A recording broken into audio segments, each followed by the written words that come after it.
Salut à toutes et à tous, c'est Ilyes. On se retrouve pour une nouvelle interview en compagnie d'Abdul Abdouragimov, le Lazy King qui va faire son retour au PFL le 14 décembre. Ça va se passer à Lyon. Il affrontera Laureano Staropoli en combat principal du tout premier événement du PFL dans la ville. Abdul, comment ça va? Bonjour, salam comme tout le monde. Ici Lady King avec Elias MKT. Ça va très bien, merci et vous. Ça va très très bien, alhamdoulilah. Toujours un vrai plaisir de pouvoir discuter avec toi, Abdul. On est quasiment jour pour jour à un mois de ton combat contre Laureano Staropoli. Comment se passe ta préparation jusqu'à présent? Ça se passe bien, alhamdoulilah. On se prépare comme toujours, on fait des entraînements. Et voilà, et là, il reste un mois. Et puis voilà. On fait les trucs médias, là, en ce moment, là, on est à Paris. Et ça avance bien. Ok, super. Tu sais quoi, j'ai discuté un petit peu avec Clément Marcoux, ton préparateur physique, hier. Il m'a confié que tu pesais aux alentours de 87 kilos en ce moment. Le cutting pour descendre jusqu'à 77 kilos, il va pas être trop compliqué, Abdul?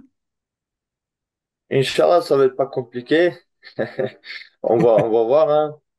On sait jamais en avance. Mais en général, ça va. Ça se passe bien, les cuttings. Alonso a facilité sur ça parce que tout le monde n'est pas pareil par rapport au marketing, selon le physique, le corps, ça varie. Donc, nous, sur ce côté-là, ça va, on transpire bien. Donc, on va voir maintenant comment ça va être le prochain cutting. En fait, chaque cutting, c'est une épreuve. Mhm. Et en plus, elle est différente. C'est pas toujours pareil. Voilà. Au niveau de la diète, les lazy breakfast, ça bouge pas, ça. Voilà, la diète, ça va. En fait, nous, on n'a pas une diète qu'on se force à faire. Moi, j'essaie d'éduquer mon corps et mon esprit de aimer à peu près ça. Et après, avec le temps, bah, il s'habitue. Et après, je force pas et on mange tranquille, quoi. Mais des fois, voilà, faut pas manger trop propre non plus. Des fois, on mange aussi des trucs de fast-food, des trucs comme ça. Ouais, je suis pas un mec trop, je calcule, voilà, exactement ce que je mange. C'est juste que j'essaye d'éviter les choses un peu pas bien, on va dire, pour le corps. Voilà. Ah, mais c'est vrai, je pense qu'on en parle quasiment à chacune de tes interviews et j'en discutais avec Clément aussi il y a quelques années, mais il m'a toujours dit que tu étais quelqu'un, et tu l'as dit tout à l'heure, qui avait tendance à transpirer assez vite, ce qui te facilite les choses pour les cuttings et pour les peser du coup. Ouais, mais ça rend la vie des fois difficile dans l'été. Tu vas vite fait marcher un peu et direct tu transpires. Donc ça dépend. Ça c'est bon côté et c'est mauvais côté. Exactement. On va revenir du coup à ton combat contre Staropoli, un peu une petite sorte de réunification des titres chez les powerlifters qu'il n'y a jamais eu à l'arrêt Abdul, puisque tu as été champion dans la catégorie.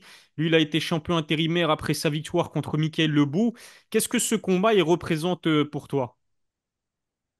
C'est un combat classique striker contre lutteur grappleur comme à l'époque old school MMA. Donc c'est un combat de ranking on va dire qu'il faut gagner pour monter pour avancer. C'est un combat voilà, je le vois comme ça.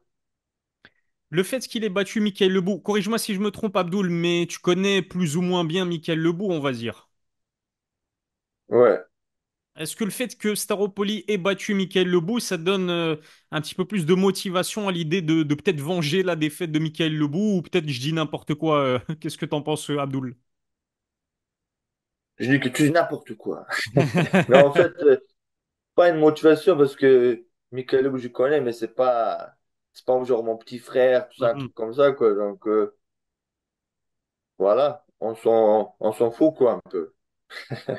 Au moins c'est franc et honnête. Et ce qui est sûr, Abdoul, c'est que bah, Staropoli était comme toi signé au Management Factory de Fernand Lopez. J'aimerais savoir si tu le connais un petit peu. Est-ce que tu t'es déjà entraîné avec lui? Et selon toi, quelles sont ses forces et ses faiblesses? Je le connais pas personnellement, je l'ai croisé, quoi, quelques fois quand on était à Paris, et je me suis pas entraîné avec lui. Bah, d'après que je vois, c'est un striker, quoi. Il a ses points forts et ses points faibles. Moi, je sais ce que je dois savoir, et tout ce qui est autre, ça m'intéresse pas. Parce que voilà, quoi qu'il arrive, ça change rien, quoi. Je vais faire ce que je veux faire, hein. Et puis un combat n'est pas l'autre, Abdul, mais à son dernier combat, Staropoli s'est quand même incliné assez facilement, j'ai envie de dire, au premier round par soumission face à Mourad Ramadzanov. Ça sent bon quand même pour toi, on va dire. Oui, après, tu vois, faut jamais sous-estimer l'adversaire et le surestimer non plus. La difficulté va être toujours là, mais stylistiquement parlant, Mhm. il y a plus de avantages pour le Lazy King, quoi, on va dire. Exactement. D'ailleurs, le Lazy King va déjà disputer son 20e combat professionnel de MMA. Tu as à peine 29 ans, tu as affronté des très bons adversaires au cours de ta carrière. Je pense à Karla Moussou, Jara El Silawi aussi, ou encore récemment Jacques Grande pour ne citer que. Tu le classes où, Staropoli, par rapport à tous tes précédents adversaires? Bah, c'est un striker solide, quoi, on va dire. Comme il y avait un mec qui s'appelle Carl Booth en Karl Brave. Boots. Ouais, ouais, ouais, exactement. Voilà. On va dire, ça ressemble un peu à lui, quoi. Mhm. On espère pour toi que tu vas renouer avec les finishes parce que malheureusement, ta série de 7 finishes consécutifs, elle s'est arrêtée lors de ton dernier combat. C'était justement contre Jack Grant. J'imagine que ça te laisse un goût amer en bouche, même si ça reste une victoire, mais une victoire sur décision partagée. Encore une fois, tu mets un terme à ta série de 7 finishes consécutifs. Comment est-ce que tu as réagi à l'issue de ce combat-là qui s'est déroulé, je le rappelle, en mars 2024 au PFL Paris? Oui, on a essayé de faire le finish. Après, de mon point de vue, le combat, c'était décision partagée, mais si on regarde vraiment qui était plus combatif, qui a tenté, moi, dans ma tête, voilà, j'ai vraiment essayé de finir le combat. Est-ce que survivre, est-ce que c'est un point, est-ce que c'est un point? Je ne sais pas. Si c'était ça l'objectif d'un combat, de survivre, voilà, tu m'as pas finalisé, du coup j'ai gagné. Non, c'est pas comme ça. Donc, Mhm, qu'est-ce que je m'en fous que tu t'es pas fait finaliser, mais voilà, je t'ai dominé, j'étais toujours en mode à se faire finaliser. Donc oui, on est dégoûté un peu qu'on n'a pas réussi, mais sinon, en tout, j'étais confiant à la fin que voilà, j'ai gagné. mhm. Je me disais, alhamdoulilah, parce que même quand j'ai obtenu une split décision, dans ma tête, j'ai dit, c'est bon, c'est moi quand même. Parce que, frère, on a dominé quand même. Ouais, C'est ouais, pas de parce ouf. que le mec, il survit un peu, c'est bon, tu vois. Non, c'est clair. La victoire, bien évidemment, elle est totalement méritée. Ce qu'il faut dire aussi, c'est, corrige-moi si je me trompe, Abdoul, mais Jacques Grant n'a jamais été soumis au cours de sa carrière. Il était plutôt solide aussi, cet adversaire. Oui, en plus, c'était un adversaire solide aussi. Il a pas paniqué. Et voilà, c'était un bon adversaire, costaud, Mhm. coriace. Une belle étape dans ta carrière, mais donc tu t'es imposé à la décision partagée. Autre étape dans ta carrière aussi, Abdoul, puisque tu as décidé de changer de management. Tu n'es plus managé par le Management Factory de Fernand Lopez. Aujourd'hui, tu es signé chez Dominance MMA d'Ali Abdelaziz. Donc Ali Abdelaziz, pour ceux qui ne le connaissent peut-être pas, si vous vivez dans une grotte, c'est peut-être le manager le plus puissant du monde. La question que j'avais envie de te poser, c'était pourquoi, mais tu vas me dire, ben, tu viens de répondre à ta question, Ilyes, notamment à cause de Ali Abdelaziz, qui est quelqu'un qui est influent. Oui, c'est ça, j'ai changé de manager. Pourquoi? Parce que voilà, c'est le business. Dans la vie, on avance. C'est pas toujours, il n'y a pas de truc personnel, tout ça. Voilà. Au bout d'un moment, le contrat finit. On voit ce qu'on veut, on voit ce qu'il y a, il n'y a pas. Après, voilà, on a le droit d'avancer, on est libre. Et Ali Abdel, c'est une histoire que c'est pas la première fois que, genre, en gros, il m'avait contacté. Depuis, au début de ma carrière, déjà, il m'avait contacté voilà, par rapport au management, tout ça. Mais à l'époque, j'étais déjà sous contrat. J'avais dit, voilà, je suis actuellement, voilà, j'ai déjà un manager, tout ça. Et voilà, ça s'est arrêté là. Et depuis, voilà, il me surveillait, il regardait. Et vu qu'on était libre, on allait vers lui. Et lui, c'est bah, vu qu'il était déjà venu vers nous, il était d'accord. Et ça s'est bien passé. Je m'entends bien avec lui. Et on a les mêmes objectifs, à peu près, quoi. Mhm, Quand on est arrivé vers lui, dans notre tête, on avait une idée un peu du schéma qu'on veut faire à peu près. Et lui aussi, il était d'accord avec ça. Donc, voilà, on s'est bien entendu et on avance maintenant. On va voir la suite. Inch'Allah. Inch'Allah, parfait. Le contact avec lui, il est direct ou il y a des autres personnes avec lesquelles tu discutes dans Dominance MMA? Oui, c'est direct, quoi. Comme je dis, vu qu'à l'époque, il m'avait contacté lui-même aussi direct avec son compte. Et moi aussi, du coup, j'ai le contact lui-même et on se fait un visio. Et... Donc, on connaît le boss, les gars. C'est tout bénef, pas vraiment d'intermédiaire.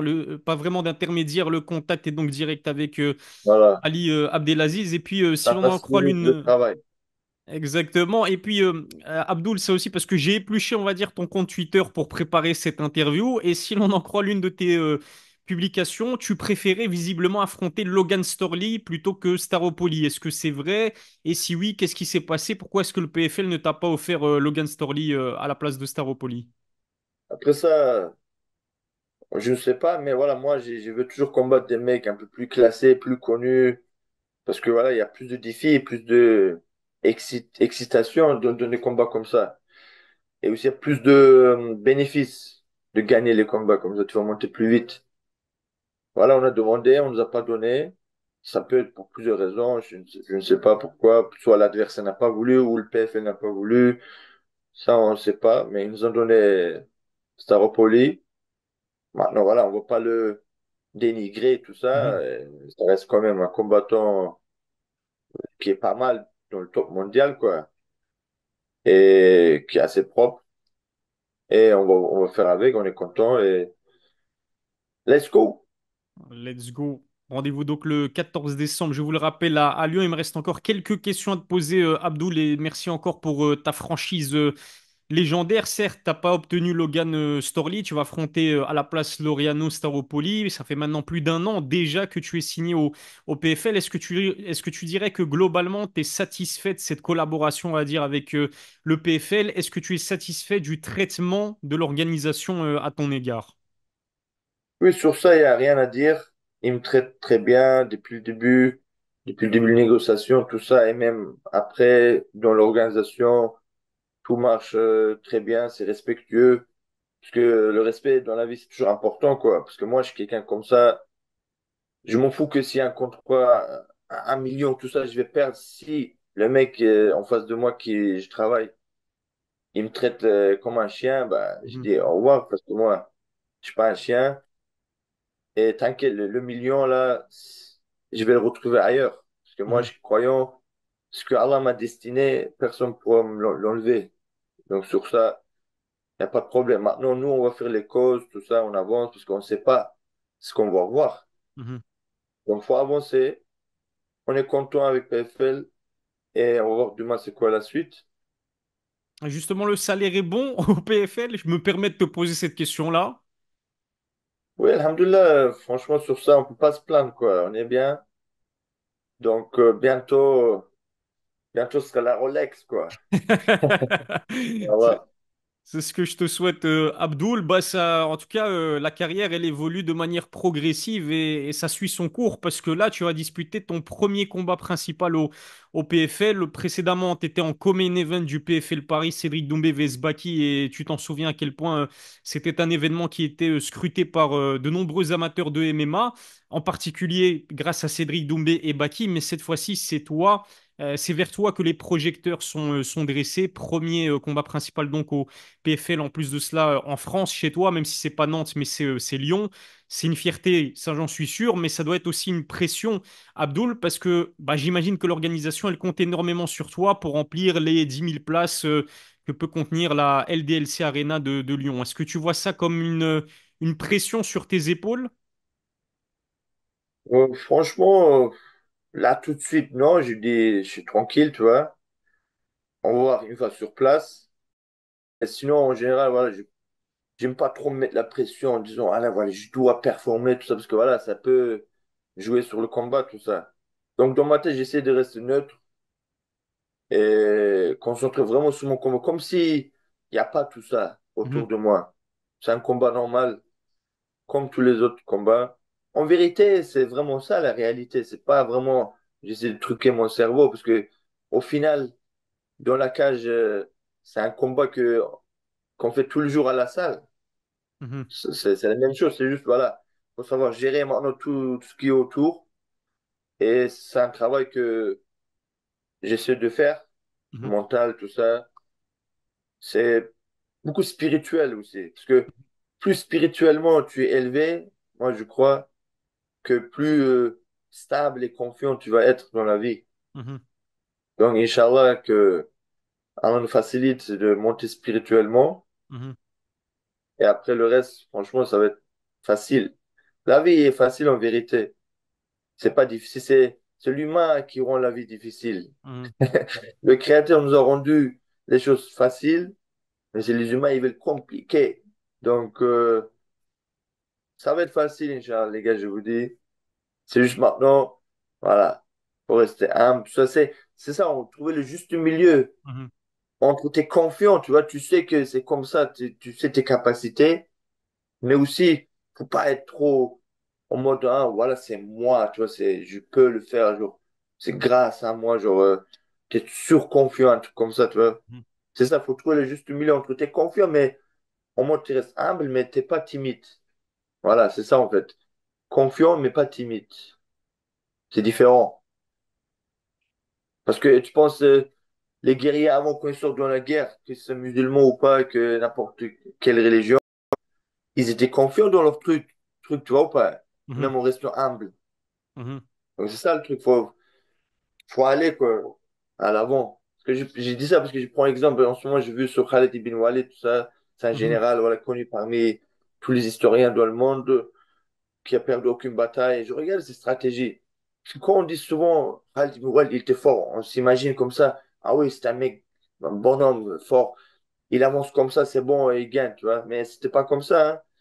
C'était très stratégique. mhm, Souvent, il était en désavantage de nombre, tu vois, moins nombreux, son armée. Du coup, il fait des stratégies, par exemple, attaquer par derrière, la nuit, tout ça. Donc, tout ça, regarde, même si il est fort, il est confiant, mais quand même, t'as vu, il est réfléchi, il fait des stratégies, quoi, tu vois. Et des mhm. fois, il y a des batailles, ils galèrent, ils sont à ça, à perdre, tu vois. Mais bon, il fait une stratégie pour que, voilà, pour casser le moral, tout ça. En gros, pour dire, c'est pas toujours, ah, c'est bon, il est costaud, il gagne. C'est pour ça que c'est important de étudier l'histoire, en fait. Parce que, Mhm. comme ça, moi, en fait, dis-toi, c'est juste, j'ai vu un peu. Alors que dans la science, l'histoire, il y a encore plein de choses. En fait, plus tu apprends, plus tu vois que tu es très, très petit, en fait. C'est ouf. Ouais, c'est vrai. C'est pour ça que j'aime discuter avec toi. On a l'occasion de parler de MMA, mais pas que.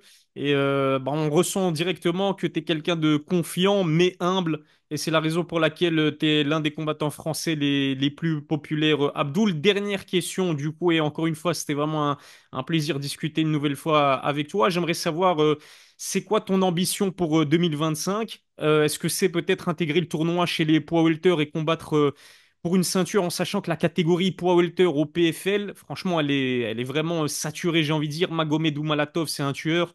Shamil Moussaev aussi, j'ai eu le plaisir de commenter l'un de ses combats, notamment contre Mourad Ramadzanov, ces deux combats. Il est juste extraordinaire, Shamil Moussaev. Alors, est-ce que c'est intégrer ce tournoi-là avec des véritables assassins et des tueurs à tout va, ou peut-être un combat en super fight, en pay-per-view, contre Cédric Doumbé, peut-être Baki, même si je sais que tu es proche de Baki. Pourquoi pas? C'est quoi véritablement ton ambition en 2025, Abdoul? Les ambitions sont simples. De faire des combats, gagner, monter dans le ranking et chercher le titre. Vu que maintenant PFA, ils ont fusionné avec le Bellator, tout Ouais. ça, on peut avoir un combat pour le titre sans forcément passer par le tournoi. Le tournoi, j'ai vu, c'est pas pour moi, en fait. Parce que déjà, ça commence aux périodes de Ramadan, juste après Ramadan, tout ça, donc c'est pas Mhm. trop idéal pour moi. Et parce qu'en ce moment, nous, on marche bien, on a une bonne visibilité, on a une bonne fan base, on a un nom, tu vois, et que ça marche bien. Donc, c'est plus super fight, pay-per-view, des trucs comme ça, chercher le titre, on fait en montant comme ça, quoi. C'est ça l'objectif. Gagner de l'argent et c'est acheter une Rolex, Inch'Allah. Donc, voilà, quoi. Simple et efficace. Parfait, simple et efficace comme cette interview. Merci encore une fois, Abdoul, d'avoir répondu à mes questions. Je le rappelle, Main Event du PFL Lyon. Rendez-vous le 14 décembre pour assister à cet Abdouragimov vs Laureano Staropoli. Est-ce que tu as peut-être un dernier message à adresser à tes fans pour conclure l'interview, Abdoul? Un message pour les fans, étudier, étudier les gens, les études, c'est important et c'est jamais trop tard. Même si on a 50 ans, 60 ans, faut toujours étudier, découvrir de nouvelles choses, se renseigner, regarder et c'est que bénéfique. Voilà.